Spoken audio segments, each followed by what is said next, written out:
जय मां भवानी, सीताराम आप सभी को। तो कैसे हैं आप सभी? आशा करते हैं आप सभी अच्छे होंगे, स्वस्थ होंगे और मस्त होंगे। मां भगवती, मां जगदम्बा, महाकाली की कृपा आप सभी के ऊपर बरस रही होगी और निरंतर बरस रही होगी। तो दोस्तों, स्वागत है आपका हमारे YouTube चैनल महादेवी में। तो आज हम जानकारी लेके आए हैं दिवाली के विषय में। जैसे कि आप सभी जानते हैं कि दिवाली आने ही वाली है और 20 अक्टूबर की दिवाली इस बार रहेगी। तो दिवाली के समय आपको कुछ सावधानियां बरतनी है, जिसके विषय पे आज हम ये वीडियो लेके आए हैं। तो वीडियो यदि पसंद आती है तो वीडियो को लाइक करना बिल्कुल ना भूलें। चैनल पे यदि पहली बार आए हैं तो चैनल को सब्सक्राइब ज़रूर कर दें और नोटिफिकेशन के बेल आइकन को ऑल पर सेट ज़रूर कर दें, ताकि हमारी आने वाली वीडियोज़ का नोटिफिकेशन आपको सबसे पहले मिल जाए, ताकि आप उस जानकारी का, उस वीडियो का लाभ उठा सकें। तो चलिए चलते हैं आज के विषय की तरफ। तो आज जो हमारा विषय है वो है दिवाली के विषय में, कि आपको किन किन नियमों का पालन करना है, आपको क्या क्या सावधानियां बरतनी है दिवाली के आसपास। जैसे कि आप सभी जानते हैं कि दिवाली एक ऐसा त्यौहार है जिसमें नकारात्मक शक्ति और सकारात्मक शक्ति दोनों ही प्रचंड होती हैं, दोनों ही अपनी चरम सीमा पे होती हैं। तो इस चीज़ को शक्ति वाले व्यक्ति जिनके ऊपर शक्ति खेलती है, यानी कि सवारी आती है, और जो सिद्धि साधनाएं करते हैं या जो पूजा पाठ करते हैं, वो इस चीज़ को महसूस कर सकते हैं कि उस समय जो शक्ति है, उस समय जो ऊर्जाएं हैं वो बहुत ही ज़्यादा प्रचंड होती है। तो इसलिए आपको कुछ नियमों का पालन करना है, कुछ सावधानियां आपको बरतनी है। तो वो सावधानी क्या क्या रहेगी, तो उसी विषय पे आज हम ये वीडियो लेके आए हैं। तो वीडियो को ध्यान से देखें और वीडियो को लास्ट तक ज़रूर देखें, ताकि कोई भी ज़रूरी जानकारी आपसे ना छूटे। यदि आप वीडियो को स्किप करते हैं तो कहीं ना कहीं आपसे जो ज़रूरी जानकारी है वो छूट जाती है। तो इसलिए वीडियो को स्किप बिल्कुल ना करें और लास्ट तक ज़रूर देखें, ठीक है। तो जो दिवाली है, तो दिवाली में आपको ये जो सावधानियां बरतनी है, तो सबसे पहले ये है कि आपको दिवाली के आसपास, यानी कि आपको 8 दिन तक, दिवाली के 8 दिन तक, यानी कि जब तक दिवाली नहीं आ जाती, अमावस्या तक, आपको बहुत ही सावधानी पूर्वक रहना है। अपने बच्चों का ध्यान रखना है, आपको अपना ध्यान रखना है, ठीक है। किसी के घर का आपको खाना पीना नहीं है, इस बात का विशेष ध्यान रखें। खास करके सफ़ेद मिठाई किसी के भी घर की ना खाएं। किसी के हाथ से दिया हुआ जल भी आपको नहीं पीना है। अपने आप ही अपने खाने पीने की व्यवस्था करें तो ज़्यादा उचित है, ठीक है। और जो बच्चे ऑफिस जाते हैं, जो बाहर जाकर खाते पीते हैं, वो यदि उनको बाहर जाकर खाने की आवश्यकता पड़ रही है तो वो अपने पैसों का खरीद कर खाएं, किसी का दिया हुआ या फिर किसी का टिफ़िन शेयर ना करें, ठीक है। तो इन बातों का आपको विशेष ध्यान रखना है। और शक्ति वाले जो बच्चे हैं, जो सवारी वाले बच्चे हैं, इनको विशेषता ध्यान रखना है। इस समय यदि आपकी तबीयत खराब हो जाती है, आपको यदि ऐसा लगता है कि आपके ऊपर कोई क्रिया हुई है या फिर कोई चीज़ आपके ऊपर लग गई है, या फिर आपको ऐसा महसूस होता है कि कोई नेगेटिव चीज़ आपके साथ चल पड़ी है, तो आपको इस बात का विशेष ध्यान रखना है। यदि आप किसी दरबार में जाते हैं या फिर किसी ओझा से आप झाड़ा लगवाते हैं, तो आपको किसी भी व्यक्ति से उस समय झाड़ा नहीं लगवाना है।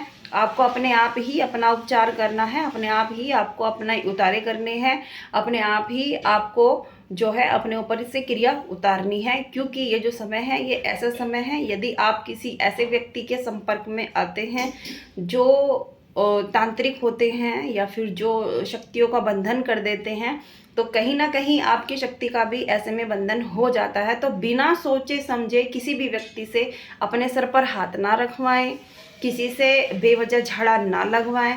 कुछ व्यक्तियों में आदत होती है कि बेवजह ही कि उनका आशीर्वाद मिल जाए, उनकी कृपा मिल जाए, उनके हाथ से झाड़ा लग जाए तो हम ठीक हो जाएंगे। तो ये गलती बिल्कुल ना करें। आप अपने घर पे रहकर ही धुनी करें, अपने घर पे रहकर जितना हो सके पूजा पाठ करें। कहीं भी किसी भी दरबार में आप ज़्यादा ना भटके।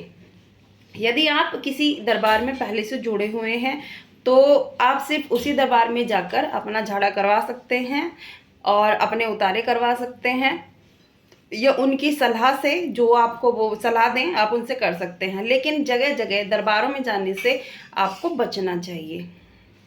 दूसरी बात, इस समय जो दिवाली का आसपास का समय होता है, ये तंत्र मंत्र का समय होता है, सिद्धि साधनाओं का समय होता है। तो वो इस समय जो होती हैं क्रियाएं होती हैं, क्रियाओं का ये समय होता है। इस समय जो तांत्रिक होते हैं तो वो क्रियाएं करते हैं, या जो आपके दुश्मन होते हैं वो दुश्मन आपके ऊपर क्रियाएं करते हैं, या जिनके ऊपर क्रियाएं होती हैं उनकी क्रियाएं और भी प्रबल उस दिन कार्य करती हैं। तो इसलिए आपको बहुत ही सावधान पूर्वक रहना है। आपको अपने घर में धूनी लगाते रहना है, अपने घर में पूजा पाठ करते रहना है, और आपको चौराहे से बचकर चलना है। ऐसा ज़रूरी नहीं है कि क्रिया होगी, कोई आपके ऊपर कोई चीज़ भेजेगा तो ही आपके ऊपर कोई नेगेटिव चीज़ें हावी होती हैं, ऐसा नहीं है। कभी कभी नेगेटिव चीज़ें आपकी गलती के कारण भी लग जाती हैं।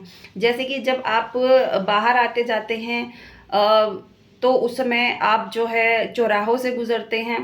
चौराहे से गुजरने के उपरांत जो है आपका पैर किसी भी ऐसी वस्तु पर पड़ जाता है जो कि साधारण नहीं है, ठीक है।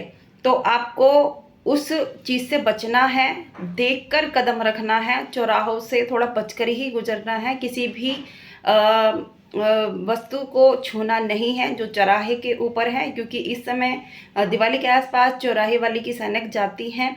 तो वो जो भोग प्रसाद है आपको उसको छूना नहीं है, पैर नहीं पड़ना चाहिए, इस बात का विशेष ध्यान रखना है। क्योंकि यदि आपका पैर वहाँ पड़ जाता है तो आपके साथ वैसे भी नकारात्मक शक्तियाँ चल पड़ती हैं, ठीक है। तो ज़रूरी नहीं है कोई क्रिया करेगा तभी आपके ऊपर नेगेटिव चीज़ें हावी होंगी, आपके ऊपर आपकी गलतियों से भी नेगेटिव चीज़ें हावी होती हैं। कोई भी सफ़ेद चीज़ खाकर आपको घर से बाहर नहीं निकलना है।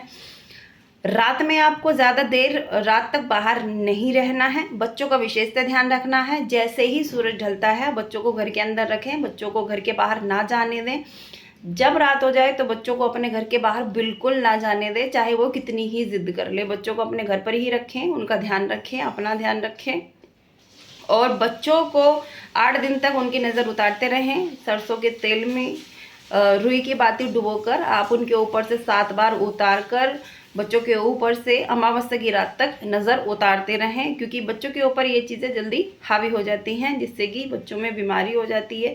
बच्चे बता नहीं पाते हैं, उनको दर्द होता है, पीड़ा होती है। तो आप ऐसा यदि करते हैं तो उनको बहुत आराम मिलता है, ठीक है। दूसरी बात, आप अपने कपड़े रात में छत पे ना सुखाएं। जो रात की जो ऊर्जा है कपड़ों में नहीं लगनी चाहिए, इस बात का आपको विशेष ध्यान रखना है। रात को कपड़े ना धोएं और खुले आसमान के नीचे अपने कपड़े ना सुखाएं।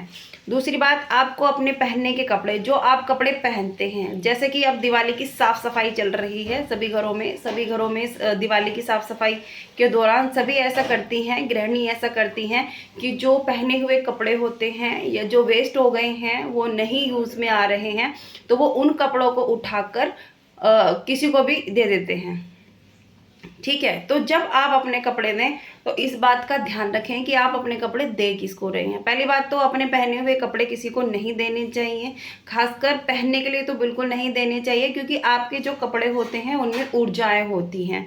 तो जो आपकी ऊर्जा है, आपको नहीं पता कि आपका कपड़ा कहाँ जा रहा है, किस तरीके से इस्तेमाल हो रहा है, सामने वाला जिसको आपने वस्त्र दिए हैं वो उनका किस तरीके से उपयोग कर रहा है, आपने उनको पहनने के लिए दिए वो पहन नहीं रहा है, या फिर वो पोछा ही लगा रहा है, या फिर उनसे कोई भी क्रिया कर रहा है।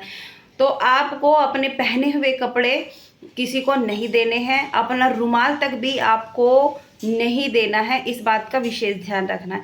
यदि आपके कपड़े वेस्ट हो जाते हैं तो आपको उन कपड़ों को नमक के पानी में धोकर अच्छे से सुखाकर और 1 महीना घर पर रखकर उसके बाद ही आपको वो वस्त्र किसी को देने चाहिए। उससे पहले आपको अपने वस्त्र नहीं देने चाहिए, इस बात का आपको विशेष ध्यान रखना है, ठीक है।